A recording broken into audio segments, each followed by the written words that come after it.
Today everyone and plus one economics student and this is the first time we are going to listen about different subject which is somewhat new to you and don't get panic and frightened. Things will be easy only and in our textbook we will be having 12 chapters and there is a possibility of reduction of some of the chapters either in the mid or the later and approximately we will be having 8 to 9 chapter or 7, 8 or 9 within the limitation we will be having for our examination level. Now try to use this after getting the book, go through the book and read. Initially you cannot understand anything and second reading you understand certain things and if you are listening to that still more you can enrich your knowledge connected with economics and don't try panic and everything. And 50-50 I am using today and afterwards I will come to that of English language because right accustomed with the subject I used to talk certain things in Tamil equivalent with the English only. Now the first chapter is Introduction to Microeconomics. That is the first chapter in your textbook, Introduction to Microeconomics. So that word micro, it is about small. The word micro is a small only. And now coming to that, what is economics? That economic meaning. That word is derived from a Greek word. That word is derived from a Greek word. And oikonomist. It's having a meaning of okino means household and means management. So by combining these two, household management. So one who is looking after the house can manage the entire thing. The certain behavior of the people. And formerly it is called political economy. Now it has changed to economics. Formerly it is called political economics. Now it has changed to economics. So what is this? That economics will be mainly depending upon that some of the definition and theories only. Now, how we are going to approach that definition or the theories given by the economists in the following manner only. And four main pillars of this economics we will be having over here. One is Adam Smith, the provider of wealth definition. I will give that one by one little. And another one provided by welfare and Robinson. Marshall and his definition is welfare definition. And Robinson, his definition is scarcity. Samuelson, his definition is growth. So these are the famous four definitions initially provided by the four economists. And first one, it is wealth. So man is concentrating by increasing and producing wealth and trying to utilize the wealth of it. That is the main idea of Adam Smith. So every activity of human being is centered with acquiring of wealth and spending the wealth and enjoying some satisfaction out of it. So for this he is providing two important things. In order to increase his ability in acquiring a wealth, some outside factor, invisible hand is providing help for development of this wealth aspect. And simultaneously Adam Smith is suggesting division of labor enrich the wealth concept of it. What is division of labor? A work is segmentally divided and each segment is provided to some individuals and joined together the output or the overall production will be increasing. That is the concept of it. So Adam Smith initially given. Now next one, it is Alfred Marshall. It is not acquiring the wealth alone is centered the behavior. After acquiring the wealth, he needs some happiness by making use of the wealth and having satisfaction out of it. That is welfare definition. Welfare. இந்த செல்வத்தை வைத்துக்கொண்டு அவன் எப்படி சுகமாக மகிழ்ச்சியாக வாழ்கிறான் அப்படிங்கிற ஒரு நடத்தையை பற்றி சொல்லப்படுகின்றது தான் இந்த மார்ஷலோட definition. And the third one, Robinson definition. It is scarcity. கிடைப்பருமை அபூர்வமாக கிடைக்காமல் போகக்கூடிய சந்தர்ப்பங்களில் மனிதன் எப்படி தன்னுடைய நடத்தை பொருளாதார நடவடிக்கைகளை மாற்றிக்கொள்வான். ஒரு பொருள் கிடைக்கிற மாதிரி இருக்கு, கிடைக்காம போனால் என்ன செய்வது அப்படின்ற ஒரு நடத்தையை பற்றி தெரிந்து கொள்வதுதான் இந்த ராபின்சனோட ஒரு கோட்பாடு. அடுத்து சாமுவேல்சனோட கோட்பாடு செல்வம் அதன் மூலமாக பெறப்படுகின்ற வளர்ச்சி கிடைப்பருமை, இது மூன்றையும் பயன்படுத்தி மனிதன் தன்னுடைய நிலையை எப்படி மேம்படுத்திக் கொள்கிறான். How the individual is keep on improving and developing in the society part of it, that is growth definition. Now these are the major definitions. Now how we are going to approach each definition in detail while you are coming in the next onward session, so we are going to look upon it, but I am giving an overall outlook only. பயமுறுத்தல கொஞ்சம் மெதுவா புரிஞ்சுக்கணும்ன்றதுக்காக போறேன். Now each theory or a definition of any economist is analyze in the following manner. What is his definition concept? அதனால் சொன்ன கோட்பாடு என்ன, கருத்து என்ன, முதல்ல that we call it as concept or definition. அடுத்தது ஊகம் or ஊகம் அல்லது எடுகோள்கள் அப்படினு சொல்றது. எக்ஸாம்பிள்ன்றதுல assumption இப்படியா இருக்கலாம், அனுமானங்கள், தமிழ்ல சொல்வாங்க நாளைக்கு மழை பெஞ்சாலும் பெய்யலாம் பெய்யாமலும் போகலாம், அனுமானங்கள். அப்ப அனுமானங்கள் அப்படின்றது ரெண்டாவது வரும், assumption. Then after is theory, அந்தால் சொன்ன கோட்பாடு என்ன, வரிசைப்படுத்தி வருது theory. Then அதனுடைய முக்கியத்துவம் என்ன, what is the importance of his theory, and then finally criticism of his theory.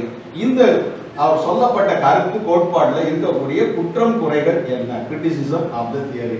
இந்த அடிப்படையில் தான் whatever may be that in +1 we are going to study about the different economics, we are going to analyze this economics theory in the following manner.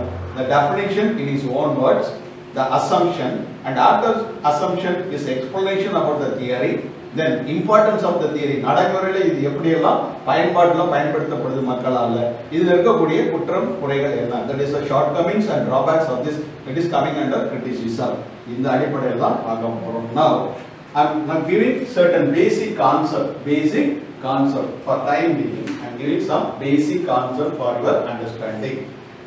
One thing we will be having, first we will be having goods and services. பொருட்கள் பணிகள். So what is this பொருட்கள் அப்படினு சொல்லும்போது, goods are any tangible, anything or any commodity or any tangible article is used by human beings for their satisfaction is coming under the term goods. Now the goods is having certain characteristics. இந்த பொருட்கள் அப்படினு சொல்லக்கூடியது, பொருட்கள் article, ஒரு பொருள், அந்த பொருள் அப்படினு சொன்னா அதுக்குன்னு ஒரு சில தன்மைகள் இருக்கும். அந்த தன்மைகள் என்ன அப்படினு சொல்லி பார்த்தோம்னா, ஒன்னு it is a material, உற்பத்தி செய்யப்பட்ட ஒரு பொருள், material. It's made out of certain molecules and it is a full-fledged tangible item. கண்ணுக்கு புலப்படக்கூடிய ஒன்று. We can visualize, we can see it. So when we are able to see a computer, it is a manufactured item with so many different components and we are seeing that it is a produced item, tangible. நம்ம கண்ணுக்கு நல்லாவே தெரிகிறது. அடுத்தது physical dimension. அப்ப அதுக்கு என்ன பார்த்தீங்கன்னா, ஒரு இயற்கையான உருவ அமைப்பு இருக்கின்றது, அப்ப டம்ளர்னா இந்த ஷேப்ல இருக்கணும், இந்த டிசைன் இருக்கணும், குடிக்கிறதுக்காக இது பயன்படுறது அப்படின்ற மாதிரி சொல்றோம். அப்ப டம்ளர்னா இந்த கோனிக்கல் ஷேப்ல இருக்கணும், ஒரு குறிப்பிட்ட ஒரு உருவகம், அதனுடைய physical dimension இருக்கணும். And then it is separable from owner. அவருடைய முதலாளிக்கும் அதனுடைய அந்த பொருளை பயன்படுத்தக்கூடியவருக்கும் அந்த பொருளுக்கும் பாத்தீங்கன்னா ஒரு சில தொடர்புகள் இருக்காது, அது தனித்தனியா பிரிச்சிடலாம் பொருளை. அதே நேரத்தில் இந்த பொருட்கள் என்ன பண்ணாங்கன்னா மாறக்கூடியது, ஒருவரிடமிருந்து மற்றொருவருக்கு மாற்றக்கூடியது. It is easily transferable. இப்போ வாட்டர் பாட்டில் வச்சிருக்கீங்க, அது ஒண்ணுன்னு சொல்றீங்க, பக்கத்துல யாராவது என்ன கட்டுறாங்க, தண்ணி குடிக்கணும், வாட்டர் பாட்டில் கொடுக்கணும், அந்த வாட்டர் பாட்டில் உங்க கையிலிருந்து இன்னொரு கைக்கு மாற்றப்படுகிறது. So it is a transfer for the another one for drinking that purpose. அப்ப மாற்றக்கூடியது. அடுத்தது இதனுடைய குணாதிசயம் வேல்யூ இன் எக்ஸ்சேஞ்ச். இதனுடைய மதிப்பு என்பது பரிவர்த்தனைகள்ல பண்டமாற்றம் செய்யும் போது அதனுடைய மதிப்பு கூட்டப்படுகிறது. இப்ப தண்ணியா இருக்கிறதுல மதிப்பு எப்படி கூட்டலாம், கொஞ்சம் எலுமிச்சம்பழத்தை போட்டுட்டு அதுல கொஞ்சம் சர்க்கரையை போட்டோம்னா அது லெமன் ஜூஸா வருது. தண்ணியா இருக்கும் போது இருந்த நிலையை விட அது ஜூஸ்ன்னு சொல்லும் போது அதனுடைய விலை என்னது மதிக்கப்படுகிறது, விலை கூட்டப்படுகிறது. So it is having value in exchange. So these are all some of the qualities and character of this goods. அப்ப பொருள்கள் அப்படினு சொல்லக்கூடியது article, commodity or any item, அதுதான் சொல்றேன். அடுத்து வரக்கூடியது service, சேவைகள். It is a work produced, work done. வேலையானது உற்பத்தி செய்யப்பட்டு செயல்படுத்தப்படுகிற ஒரு செய்கை or நடவடிக்கை, service அப்படி சொல்றது. And even this service is having certain characteristics. That's why I have written over here services, produced or consumed. உருவாக்கப்படுகிறது, உற்பத்தி செய்யப்படுகிறது, அது என்ன பண்ணுது, நுகரப்படுகிறது அப்படின்னா it is put into use, it is put into use part of it and it is intangible. இதுக்கு இருக்கக்கூடிய குணாதிசயம் என்ன, இதுக்கு இருக்கக்கூடிய குணாதிசயம், what is the special, சிறப்பு தன்மை என்ன அப்படின்னா I am giving 10 kilos of explanation to each +1 student. இப்போ நான் ஒரு 10 கிலோ அளவுக்கு உங்களுக்கு வந்து விரிவாக்க முறைகள் கொடுத்திருக்கேன் அப்படின்னா இந்த ரெண்டு கண்ணால நீங்க ஏதாவது 10 கிலோ நான் சொன்ன செயல்களை நீங்க புரிஞ்சிருக்கீங்களா இல்ல தெரிஞ்சிருக்கீங்களா? You are hearing but it is not seen by you. My explanation is heard by you but it is not seen by you. 5 ton உனக்கு கொடுத்திருக்கேன், 100 மில்லிகிராம் அளவுக்கு உனக்கு விரிவாக்கம் கொடுத்திருக்கேன். So it is not possible. கண்ணால் பார்ப்பது இயலாது. ஒருவனுடைய சேவை, ஒருவனுடைய பணி என்பது கண்ணால் பார்க்க இயலாது. அடுத்ததாக the next one, it is heterogeneous. So the quality of a labor is different from human to human. ஒவ்வொரு மனிதனுக்கும் அவன் செய்யக்கூடிய சேவையினுடைய தரம், சேவையினுடைய வேலைகள் மனிதனுக்கு மனிதம் வேறுபடும். That's why we call it as a human service is heterogeneous. According to different situation, different particular time, that the services given by the human being keep on varies. And it is not stored. இத சேர்த்து வைக்க முடியுமா? மனிதனோட பணியை, மனிதனோட சேவையை, இன்னைக்கு பேசக்கூடிய இந்த இதை வந்து நான் அப்படியே சேர்த்து வச்சுட்டு நாளைக்கு நான் நடத்துறேன் அப்படின்னு சேர்த்து வைக்க முடியுமா? இன்னைக்கு நடத்துறேன், இன்னைக்கு சொன்ன வார்த்தை இன்னைக்கு சொன்னதான், நாளைக்கு வந்து நடத்துங்க அப்படின்னு சொல்லும்போது என்ன பண்ணுவோம், நாளைக்கு இதே நடத்துக்கும் போது வெவ்வேறு வார்த்தைகளை போட்டு நடத்துவேன். So it is the ability and knowledge of it. Sir அன்னைக்கு ஒன்று சொன்னீங்களேன்னா அது அன்னைக்கு சொன்னது அதோட முடிஞ்சு போச்சு. It cannot be stored. சேர்த்து வைக்க முடியாது. இப்போ ரூபாய் நோட்டை அடிக்கடி வச்சுட்டு ஒவ்வொரு நாள் கொண்டு போறீங்க, காயில உண்டியெல்லாம் போடுறீங்க, சேர்த்துக்கிட்டே போவீங்க, அதனுடைய மதிப்பு கொடுது. அதே மாதிரி வந்து பணியை சேர்க்க முடியுமா? சேர்க்க முடியாது. Once it is executed, ஒரு தடவை அது செயல்படுத்தியாச்சுன்னா அதோட அது முடிஞ்சு போய்விட்டது. So it is not stored. அடுத்தது, it is inseparate from the owner. It is inseparate from the owner. பொருட்களை பிரிச்சுலாம், ஓனர்கிட்ட முதலாளிகிட்ட யார் கையில இருக்கோ அவங்க கிட்ட அந்த பொருளை பிரிச்சுலாம்னு அங்க சொன்னோம் பொருட்களுக்கு. ஆனா பணிகளுக்கு என்ன சொல்றோம், அந்த பணிகளை வந்து அந்த ஓனர்கிட்ட இருந்து அதை பிரித்து எடுக்க முடியாது. அண்ட் இதுக்கு ஒரு விஷயம் உங்களுக்கு சொல்ல வரணும்னு சொன்னா, பேராண்மை படத்துல ஒன்று சொல்லுவான் ஜெயம் ரவி, உழைக்கிறவன்கிட்ட இருந்து உழைப்பை பிரிச்சு எடுக்க முடியாது. உழைப்பவனிடமிருந்து உழைப்பு என்பது labour its concept of work, quantum of work cannot be separated. அது அவனுக்குள்ளேயே சேர்ந்து இருக்குது. இட் இஸ் இன்பார்ன், அவனுக்கு இயல்பா இருக்குது. அது அவன்கிட்ட பிரிக்க முடியாது. பிரிச்சுனா அப்படின்னு சொன்னா அவன்கிட்ட ஒண்ணுமே இல்லை, வெறுமை தான். That is nothing. So we cannot separate labor from human being. உழைக்கிறவன்கிட்ட உழைப்பு என்பதை தனியாக பிரித்தெடுக்க முடியாது. Inseparate from the owner. இதுதான் பணிகளோட குணாதிசயம், தன்மைகள் அப்படின்னு சொல்லக்கூடியது. Now coming out to the next level will be kinds of goods. வகைகள் என்ன, பொருட்களோட வகைகள் என்ன அப்படின்னு சொல்லி பார்க்கும்போது, ஒன்னு ஃப்ரீ அண்ட் எக்கனாமிக் குட்ஸ். ஒரு கேரக்டர் ஃப்ரீ, சுலபமாக இயல்பாக எந்த விதமான ஒரு தட்டுப்பாடுகளும் இல்லாமல் இயற்கையாகவே கிடைக்கக்கூடியது. Free and economic goods. Free இந்த it is available in everywhere. எல்லா இடத்துலையும் பறவை கிடைக்குது. அதை வந்து நம்ம பெறறதுக்கு நம்ம கஷ்டப்பட வேணாம், எதுவும் தேவைன்னு அதுக்கு காசு கொடுத்து எதுவும் வாங்க வேணாம். இப்போ இதுக்கு உதாரணம் சொல்ல போனா சன்ஷைன் எல்லா இடத்துலயும் இருக்குது, from morning to late evening part of it. அதே மாதிரி ஏர், காத்து எல்லா இடத்துலயும் இருக்கு. காத்துக்கு நம்ம காசு கொடுத்து இந்த மூக்கு வழியா வாங்கி நம்ம யாரும் சுவாசம் பண்றது கிடையாது. அதுவா போகுது, அதுவா வெளில கொடுத்து தள்ளிட்டு இருக்கோம். அப்ப these are all free goods. அதாவது இதற்காக நாம் எந்த விதமான பணம் செலவீனமும் செய்வது கிடையாது. இந்த பொருளை பயன்படுத்துவதற்காக நாம் எந்த விதமான பண செலவீனங்கள் செய்வது கிடையாது. So it is free good. It is available without spending money and human are enjoying it and having some happiness and satisfaction out of it. That is free good. And opposite to that we are having economic good. For each and everything the human has to pay for it. அப்ப இந்த பொருட்களை பயன்படுத்துவதற்கு, இந்த பொருட்கள் மூலமாக அவன் சந்தோஷம் அடைவதற்கு அப்படின்னு சொன்னா அவன் பணம் என்ற ஒன்றை செலவு செய்துதான் அந்த பொருட்களை வாங்க வேண்டும்.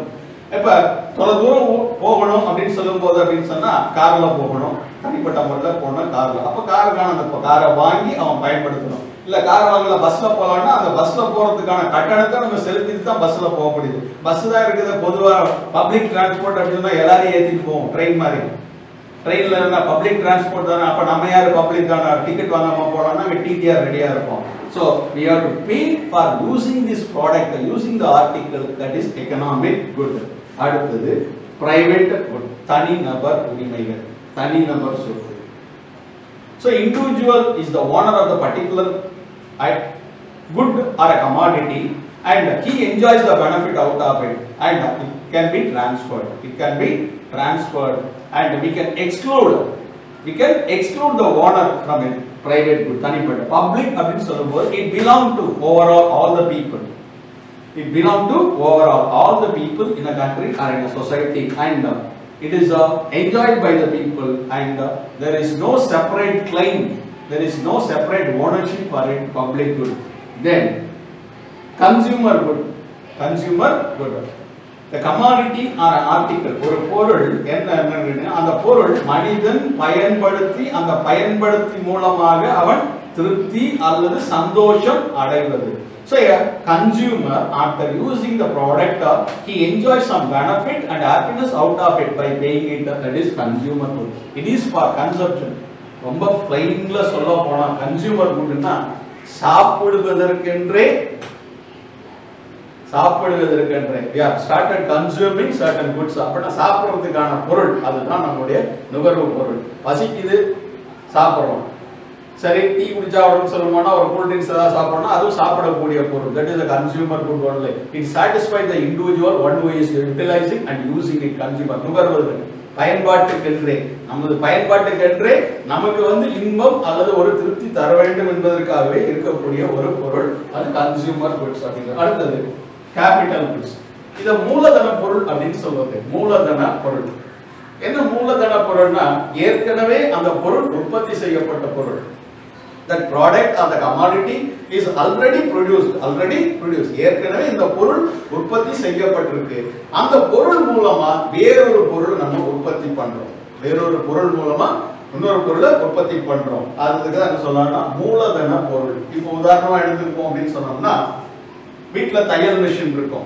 தையல் machine is already produced item with so many iron parts. இல்லையா? இரும்புகளால் சேர்க்கப்பட்ட பல பொருட்களை உள்ளடக்கி நம்ம ஒரு தையல் இயந்திரத்தை உற்பத்தி பண்றோம். இது ஒரு உற்பத்தி செய்யப்பட்ட பொருள். அந்த தையல் இயந்திரத்துல ஒரு தையல் தொழிலாளி உட்கார்ந்து நம்மளுடைய சட்டையை தச்சு கொடுக்கறான் அப்படின்னு சொன்னா he is making use of this sewing machine in producing a shirt or a pant to the needy customer. அப்ப என்ன பண்றது? அப்ப pant and shirt is a produced article by making use of this tayal machine. So tayal machine is a capital item for the tailor. Tayal machine is a capital item for the tailor. இப்ப அத உங்களுக்கு புரியணும்னா அப்படி தான் சொல்லணும். ரொம்ப ஈஸியா புரிஞ்சிக்கலாம் பாருங்க. அப்ப இந்த கேபிட்டல் குட்ஸ் முதல். அதே மாதிரி பாத்தீங்கன்னா இப்ப மின்சாரம் தயார் பண்றோம். மின்சாரம் தயார் பண்றதுக்கு எவ்வளவு பெரிய பெரிய இயந்திரங்கள்லாம் இருக்குது, எல்லாம் பயன்படுத்துறோம். அப்ப அந்த மின்சாரத்தை என்ன பண்ணுவோம்? நம்ம பயன்படுத்த உற்பத்தி பண்றது கிடையாது. ஏதேனும் ஒரு இயந்திரம், உற்பத்தி செய்யப்பட்ட இயந்திரம், அதை பயன்படுத்தி நமக்கு மின்சாரம் வெளியில வருகிறது. So it is a produced article which is used for further production. That is capital goods. அடுத்தது perishable and durable. இது ரெண்டுக்கும் ஒரே ஒரு சின்ன வித்தியாசம் தான் உண்டு. perishable and durable ரெண்டுக்குமே ஒரு சின்ன வித்தியாசம். ஒரு குறிப்பிட்ட குறுகிய காலத்துக்குள்ள இதனுடைய தன்மைகள் எல்லாம் இழந்து விடும். அதனுடைய character and the quality of this particular good will not long last. நெடுநாள் வராது அப்படின்றது perishable. அப்ப perishable பண்ணா only short lived, life span is limited. Perishable goods. இதுக்கு உதாரணம் சொல்ல போனோம்னா flower and மீன் கூட சொல்லலாம். இப்ப நேத்து நைட் குடிச்சிட்டு வந்திருப்பான், இன்னைக்கு காலையில அது மார்க்கெட் ஆயிருக்கும். சப்போஸ் என்ன பண்ணிருப்பான், கொஞ்சம் ஐஸ் பேக்ஸ்ல ஐஸ் பெட்டி, ஐஸ் கியூப் எல்லாம் போட்டுட்டே வச்சு இன்னைக்கு எதை சாயந்தரம் விற்கலாம் இல்ல அடுத்த நாள் விற்கலாம் அப்படின்னு சொல்லி பார்ப்போம். இதே ஐஸ் பெட்டியில ஒரு 4 நாள் வச்சுட்டு அந்த மீனை நீங்க விற்க போகும்போது நம்ம ஆளுங்க என்ன பண்ணுவாங்க, அந்த மீனை கரெக்டா எடுத்து வச்சிருவாங்க. இது 4 நாளைக்கு முன்னாடி வந்தது, இது கெட்டு போகக்கூடியது. அந்த கெட்டு போகக்கூடியதுன்னு சொல்லும்போது பெரிஷபிள், குறைந்த ஒரு வாழ்க்கை நிலை, ஒரு குறிப்பிட்ட கால அளவு வரைக்கும் தான் அது இருக்கும். அதுக்கு மேல அது இருந்தா அதனுடைய தன்மை இழந்துவிடும், பயன்பாடு என்பது இருக்காது. அதே மாதிரி ஃப்ளவரும் அதே மாதிரி தான். ஆஃப்டர் பிளாசமிங் பூத்து போன உடனே அது என்ன பண்ணுது, அதனுடைய ஃப்ராக்ரன்ஸ் எல்லாமே பார்த்தீங்கன்னா காலையில நல்லா ஃப்ரெஷ்ஷாக இருக்கும், சாயந்தரம் வரைக்கும் இருக்கும். ராத்திரி 9 மணி 10 மணிக்கு போய் அந்த பூக்கடையில் போய் பூ கேட்டீங்கன்னா அந்த பூவோட மனம் குறைஞ்சி போயிருக்கும். அப்போ பெரிஷபிள் ஆர்டிகிள் இதெல்லாம் குறுகிய காலத்து பொருட்கள், குறுகிய காலத்து பொருட்கள். இதனுடைய பயன்பாடு இன்னும் நிறைய காலங்கள் வரும் அப்படின்னு சொல்றது. இப்போ டேபிள், சேர், அயன் ஃபிட்டிங்ஸ் எல்லாம் பார்த்தீங்கன்னா இன்னைக்கு வாங்கினாலும் இன்னும் பல காலம் அது இருந்துகிட்டே இருக்கும். என்ன அப்பப்போ கொஞ்சம் துரு பிடிக்கும், அப்பப்போ நம்ம மாத்திக்கிறோம். ஸோ டியூரபிள் அப்படின்றது. ஓகேவா? அப்ப பொருட்களோட வகைகள்ல இயற்கையா கிடைக்கக்கூடியது ஃப்ரீ குட், காசு கொடுத்து வாங்கணும்னா அது எக்கனாமிக் குட். இப்போ ஒரு விஷயத்தை நான் உங்களுக்கு சொல்லிடுறேன். சமீப காலத்துக்கு முன்னாடி, அதாவது இப்ப நாங்க வாத்தியாரா இருக்கிறோம்னா நாங்கெல்லாம் உங்களை மாதிரி ஸ்டூடெண்டா இருக்கும்போது பாத்தீங்கன்னா தண்ணி என்பது எல்லா இடத்துலயும் வந்து இயற்கையாகவே இன்னும் சொல்ல போனா பிளைன் லாங்குவேஜ் சொல்ல போனா ஓசியில கிடைச்சது, ஃப்ரீ ஆஃப் காஸ்ட். அதுக்கு எதுவும் கொடுக்க வேணாம், எங்க போய் தண்ணி கேட்டாலும் யார் வேணாலும் கொடுத்துருவாங்க தண்ணி வேணும். ஆனா இந்திய நிலைமை என்ன பாத்தீங்க அப்படின்னு சொன்னா, நல்ல தண்ணி வேணும்னா 30 ரூபாய் செலவு பண்ணணும் வாட்டர் கேன் இல்லையா. 10 ரூபாய் செலவு பண்ணியிருந்தா டிராவல் போகும்போதுன்னா 1 லிட்டர் சின்ன பாட்டில் எடுத்து பியூர் வாட்டர் இருக்கும். அப்ப ஒரு இயற்கையா கிடைக்கக்கூடிய தண்ணிக்கு இப்ப நம்ம என்ன பண்றோம், காசு கொடுத்து வாங்குறோம். ஃபார்மலி தண்ணி is a water is a free good, now it is a economic good, பொருளாக மாற்றப்படுகிறது. இது அடுத்தது பிரைவேட், தனிநபர் பொருள், பொதுவான பொருள். அடுத்தது நுகர்வுக்கென்றே இருக்கக்கூடிய பொருள், உற்பத்திக்கென்று இருக்கக்கூடிய பொருள். அடுத்தது குறுகிய காலத்தில் பயன்பாட்டுக்கு உள்ள பொருள், நெடுங்காலத்திற்கு பயன்பாட்டில் உள்ள பொருள் அப்படிங்கிறது பொருட்களோட வகைகள். இப்ப அடுத்த பணிகளுக்கு வந்துட்டோம். பணிகள் ஏற்கனவே சொல்லி முடிச்சிட்டோம். இப்ப பணிகளுக்கு முன்னாடி வரும்போது இங்க சமநிலை அப்படின்னு ஒண்ணு கொண்டு வந்து விடுறோம். சமநிலை அப்படின்னு ஒண்ணு கொண்டு வந்து விடுறோம். What is the சமநிலை? There won't be a change in the tendency to move. There won't be a change or a tendency to move. இருக்கிறதுல இருந்து there is no மாறுதல் at all. இருக்கிறது. இப்போ நான் இங்க இந்த இடத்துல நின்று இருக்கேன், எந்த பக்கமும் நகராம நின்றுட்டு இருக்கேன்னு சொன்னா I am static, நகரவே இல்லை. என்கிட்ட இருந்து ஒரு எந்த விதமான அசைவோ மாறுதலோ நான் கொடுக்கல. So I am in a static position அப்படின்னு சொல்றோம். இப்ப அதுல இருந்து மாறுதல் அப்படின்னு சொல்லும்போது என்ன பண்றோம், கொஞ்சம் தூரம் இங்க இருந்து நடந்து போகும்போது so there is a little change over it. இப்ப ஈக்விலிபிரியம் அப்படின்றது அதான் சமநிலை. இப்ப இந்த சமநிலையில நமக்கு இருக்கக்கூடியது பார்த்தீங்கன்னா 1 2 3 4 6 சமநிலை பத்தி சொல்ல போறோம். When consumer is in equilibrium, when he enjoys maximum satisfaction. அப்ப நுகர்வோர் எந்த ஒரு சமநிலை, எப்ப சமநிலை பெறுவான், தான் பயன்படுத்தக்கூடிய பொருள்கள்ல இருந்து அவனுக்கு முழுமையாக அவனுக்கு சந்தோஷம் இருக்கணும், திருப்தி இருக்கணும். அப்ப கன்சியூமர் யாரு, நுகர்வோர். எந்த ஒரு பொருளை வாங்கி பயன்படுத்தக்கூடியவனை தான் நம்ம கன்சியூமர் சொல்றோம். இப்ப அந்த கன்சியூமர் எப்ப சமநிலை அடைவான், பொருளை வாங்கி பயன்படுத்தும் போது அவன் சமநிலை அடைகின்றான். அடுத்தது ப்ரொடியூசர் எப்ப சமநிலை, உற்பத்தியாளர் எப்ப சமநிலை எழுதுகின்றான், தான் உற்பத்தி செய்யப்பட்ட பொருள் மிகைப்படியாக அதிகமாக லாபத்தோடு விற்கும் போது. ஒரு ப்ரொடியூசர் உற்பத்தியாளர் அந்த பொருள் மிகையாக அதிக லாபத்துல விற்கும் போது அவன் ஒரு சமநிலையை பெறுகிறான். That is producer equilibrium. அப்ப ஒரு பொருள் அல்லது ஒரு ஆதார பொருள் எப்ப சமநிலை அடைகிறது அப்படின்னு சொல்லும்போது ரிசோர்ஸ் ஒரு பொருள் அல்லது ஒரு சாதாரண இயல்பு உற்பத்தி பொருள் எப்போது அதனுடைய முழு தன்மை சமநிலை எட்டுகிறதுனா இந்த பொருள் வந்து முழுமையாக பயன்படுத்தும் போது. இப்போ உங்களுக்கு சொல்ல போகும்போது முழுமையா ரிசோர்ஸ் அப்படின்னு சொல்லும்போது எக்கனாமிக்ஸை வந்து உங்களுக்கு நான் சொல்லிக் கொடுக்கணும். நீங்க 30 நிமிஷம் அனுமானித்த ஒரு டைம் வச்சிருக்கோம். இந்த 30 நிமிஷத்துல என்னால கொஞ்சம் தான் சொல்லிக் கொடுக்க முடிஞ்சது. அப்ப நான் ஃபுல்லா உங்களுக்கு சொல்லிக் கொடுத்தனா இன்னும் ஒரு 10 நிமிஷம் எனக்கு தேவைப்படுது. So source it is my resource is not fully utilized. ஆனா இதே ஒரு 10 நிமிஷத்துக்கு இருந்தானா முழுமையாக என்னுடைய சேவை பயன்பட்டது. When the resource is fully utilized, that resource is in samanilai, it is in equilibrium. அடுத்தது static, மாறாத ஒரு நிலை. At any situation there won't be any change at all in this level. There won't be any change at all. யார் வந்தாலும் எந்த ஒரு தருணத்திலையும் மாறாமலே இருக்குது. சமயத்துல சொல்லுவாங்க கல்லூரி மங்கம் மாதிரி இருக்கியே, கேள்வி கேட்டா பதில் சொல்லல கல்லூரி மங்கம் மாதிரி இருக்கியே. அவன் ஒண்ணு எஸ்ன்னு சொல்லணும் இல்ல நோன்னு சொல்லணும். ஏதாவது பதில் சொல்லல அப்படின்னு சொன்னா அப்படியே நிக்கிற சிலை மாதிரியே இருக்கிறியா, சிலை இஸ் ஸ்டாட்டிக் சமநிலை அப்படின்றது. அடுத்தது பர்டிகுலர், ஒரு குறிப்பிட்ட சமநிலை அப்படிங்கும்போது it's depending upon a single variable. It's depending upon a single variable. ஒரு குறிப்பிட்ட ஒரு சின்ன பொருட்களை வைத்து அதன் மூலமாக ஈட்டப்படுகின்ற ஒரு நிலை. அடுத்து ஜெனரல் ஈக்விலிபிரியம் ஒன்றுக்கு மேற்பட்ட ஒரு காரணிகளை கொண்டு ஈட்டப்படுகின்ற ஒரு நிலை, that is general equilibrium. Okay, this is about the சமநிலை அப்படின்றத பத்தி, பொருளாதாரத்துல வரக்கூடிய சமநிலை என்பது. இப்ப ஒரு சின்ன ஒரு இதுதான் நாங்க கிராஃப்னு சொல்லிடுவோம்.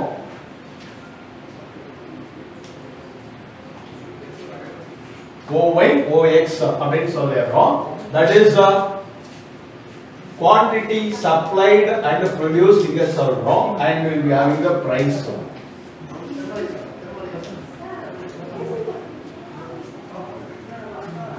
Okay, so at this level we will be having this both the things are meeting. இப்ப D அப்படிங்கிறது டிமாண்ட், S என்பது சப்ளை. அப்ப இந்த தேவையும் அளிப்பும் ஒரு குறிப்பிட்ட புள்ளியில் உச்சம் எய்துகிறது, நம்மளுடைய சமநிலை எய்துகிறது. அந்த இதுல பாத்தீங்கன்னா ரெண்டு பேருமே என்ன பண்றாங்க, இந்த அளவு விட்டு கொடுத்து இந்த பொருளை தரறதுக்கு, இந்த விலையில இந்த பொருளை விட்டு கொடுத்து செய்யறதுக்கு தயாராக. So it is the equilibrium point அப்படினோம். இந்த ஒரு புள்ளி என்பது சமநிலை புள்ளி. எதுக்கும் demand for and supply of any article with the required price concept of it அப்படின்றது தான் இதோட இது. அடுத்ததாக விலை என்பது என்ன அப்படின்றது தான் நம்ம வரோம். So what is the price? What is the price? An article or a commodity is value is expressed in terms of money. பணத்தினுடைய அளவுகோலை வைத்துக்கொண்டு நிர்ணயிக்கப்படுவது அப்படின்றது விலை. அடுத்ததா then next we are having market. சந்தை அப்படின்றது என்ன அப்படின்னு வளர்க்கிறோம். சோ சந்தை அப்படின்றது என்ன, மார்க்கெட் அப்படின்றது ஒரு இயல்பான நிலை, சிச்சுவேஷன், ஒரு இயல்பான நிலை. அந்த நிலையில 4 நபர்கள் ஒன்று சேர வேண்டும். 4 நபர்கள், ஒருத்தர் பையர் வாங்குபவர், இன்னொருத்தர் விற்பவர், a buyer a seller, அடுத்தது ஒரு பொருள் a product and a price. இப்ப கொஞ்சம் நல்லா கவனிச்சு பாருங்க. what is that சந்தை அப்படின்னு சொன்ன உடனே நம்ம செவ்வாய்க்கிழமை நடக்கிறது, சனிக்கிழமை வடலூர்ல நடக்கிறது, வியாழக்கிழமையில டவுன்ஷிப்ல நடக்கிறது, தட் இஸ் சந்தை. இல்லன்னு சொல்லல, so many பொருள் will be sold over that, அது சந்தை தான். நம்ம எக்கனாமிக்ஸ்ல சந்தை அப்படின்றது என்னன்னா, இப்ப எனக்கு முன்னாடி நீ உங்க வீட்டுல உட்கார்ந்து செல்லுல யாரையும் பார்த்துக்கிட்டு இருக்கு இல்லையா, இப்ப நான் சொல்றதை நீ செல்லுல பார்த்துக்கிட்டு இருக்க. you are the buyer, I am the seller. ஸ்கூலுக்கு நீ கட்டக்கூடிய ஃபீஸ் தான் என்னது, that is the price of the, and what is the product you are receiving. Economics the product you are receiving now. So this is kalvi, education market. என்னது education market. அப்ப 4 பேர் ஒன்னு சேர்றோமா, நான் சத்தம் போட்டு உனக்கு விளங்க வைக்கிறேன், that is the I am the seller. நீ எங்க வீட்டு முன்னாடி உட்கார்ந்து என்ன பண்ற, இந்த ஆள் என்னதான் சொல்லி கொடுக்குறாங்க இவ்வளவு சத்தமா அப்படின்னு கேட்டுட்டு இருக்க போலியா, you are the buyer.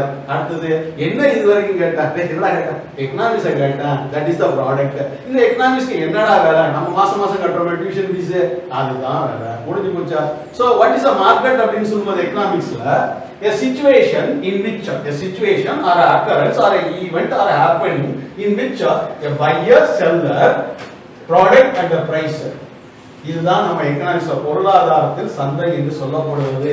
ஆனா இயல்பா சந்தைன்னு சொல்லப்படுவது நம்ம ஏற்கனவே பேசணும் இல்லையா, காய்கறிகள் விற்கக்கூடிய இடம், பொருட்கள் விற்கக்கூடிய இடம் சந்தைன்னு சொல்லப்படுகிறது என்று சொல்லிருக்கேன். அடுத்தது காஸ்ட். காஸ்ட்னா என்ன, ஒரு பொருளை உற்பத்தி செய்வதற்கு ஆகக்கூடிய செலவீனம், the amount or money which incurred in production of an article. ஒரு பொருளை உற்பத்தி செய்யப்படுவதற்கு இருக்கக்கூடிய செலவினம் என்பதுதான் இங்க என்னது காஸ்ட் அப்படின்னு சொல்லக்கூடியது. இந்த காஸ்ட் அப்படின்றது இது மாறுபடும். அடுத்ததா ரெவென்யூ, வருமானம். நல்லா பாத்துங்க, வருமானம். அப்ப வருமானம் என்றது என்னன்னா, ஒரு பொருளை விற்பதனால் கிடைக்கக்கூடிய by sale of a commodity which is already produced to reach the consumer, and the amount paid for getting the product is that total amount is called revenue. இந்த ரெவென்யூக்கு என்ன சொல்றோம்னு கேட்டீங்கன்னா, number of quantity multiplied by the price equal to total revenue. இங்க TR ன்றது total revenue, P ன்றது அந்த பொருளோட விலை, Q ன்றது குவாண்டிட்டி, எவ்வளவு பொருள் விக்குதோ அந்த பொருளை வாங்கிக்கிட்டவங்க பணம் வருது, அந்த பணம் தான் நம்முடைய மொத்த வருமானம். That is the revenue. By selling a product, we are getting a money income out of it with the different quantities. It is revenue. அடுத்தது இன்கம் என்பது என்னன்னு பார்க்கிறோம். இந்த இன்கம் என்னன்னு பார்க்கும்போது ரெண்டு விதம் சொல்றோம். Nominal income, real income. Nominal income, real income. What is the nominal income? Generally, the amount which we are receiving by doing certain services or goods selling and everything, we are getting an income out of it. That is normal income. And what is this real income? Abhin சொல்லும்போது by selling, by having the money, how much worth of product that we are buying. By having the money, how much worth of a product we are buying. That is, we call it as real value.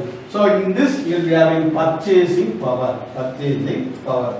பொருளை வாங்கக்கூடிய சக்தி, பொருளை வாங்கக்கூடிய சக்தி. இவ்வளவு பணத்துக்கு கூட எவ்வளவு பொருளை வாங்குறோம் அப்படிங்கும்போது தான் அந்த பொருளோட மதிப்பு நம்ம கிட்ட இருக்கக்கூடிய வாங்கும் திறனை சேர்ந்து வரக்கூடியதான் உண்மையான வருமானம், ரியல் இன்கம் என்று சொல்லப்படுகிறது.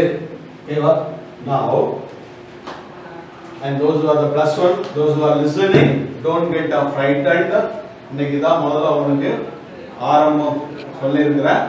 சின்ன சின்ன விஷயங்கள் கொஞ்சம் இங்கிலீஷ்லையும் தமிழ்லையும் சொல்லியிருக்கேன். உங்களுக்கு புரிஞ்ச மாதிரியும் இருக்கும், கொஞ்சத்தில் புரியாத மாதிரியும் இருக்கும். பயப்பட வேணாம். இதை அடிப்படையாக வச்சுக்கிட்டு தான் நம்ம ஒன்று ஒன்றா கொஞ்சம் கொஞ்சமாக கொண்டு போக போகிறோம்.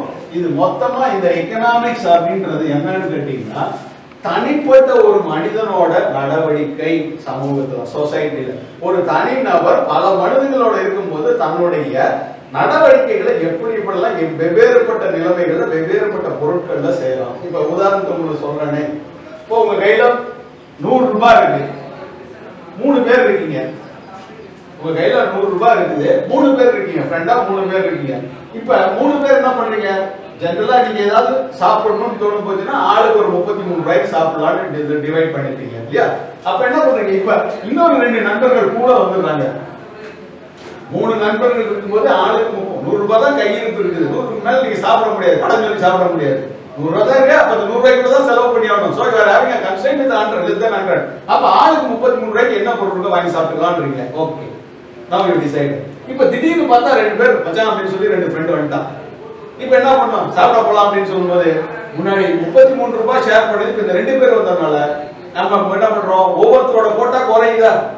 when number increases, the amount of demand which we are going to utilize is decreasing. இததான் வடிவேல் ஸ்டைல்ல சொல்ல போனோம்னா, 8 அணா இருந்தா என் பாட்டு 8 கேட்கும். see that 8 அணா இருந்தா என் பாட்டு 8 இருக்கும், 10 அணா இருந்தா என் பாட்டு 10 கேட்கும். அப்ப என்ன? 2 அணா is increasing, 2 ஊர் is increasing. 2 anna is increasing, 2 ஊர் is increasing அப்படின்றதுதான். புரியுதா? அப்ப மனுஷனோட தன்மை தான் விலை அதிகமான பொருளை வாங்குறத குறைச்சிக்கிறோம், விலை குறைஞ்சதுன்னா பொருளை வாங்குறத அதிகப்படுத்துகிறோம். இது மாதிரி நம்மளுடைய மனிதனோட அன்றாட இயல்பு நடவடிக்கைகள் தொடர்புடைய பல்வேறுபட்ட மனிதர்கள் அவங்களோட நடவடிக்கையை பொருளாதார அடிப்படையில் வச்சு பார்க்கலாம். அதனால பயம் வேணாம். பெரும்பாலும் கூடிய மட்டும் 8 சாப்டர் தான் உங்களுக்கு மார்ச் மாசத்துக்கு வரக்கூடிய வாய்ப்புகள் இருக்கும். அது வரும்போது அப்பப்போ சொல்லுவோம். அதனால புக்கை வாங்கிட்டு getting the book and try to read the lesson initially. முதல்ல புரியாது, பயப்படாது. ரெண்டாவதோட கொஞ்சம் புரியும், மூணாவதோட என்ன பார்த்து நான் நடத்தும்போது முழுமையும் புரியும். Thank you so much.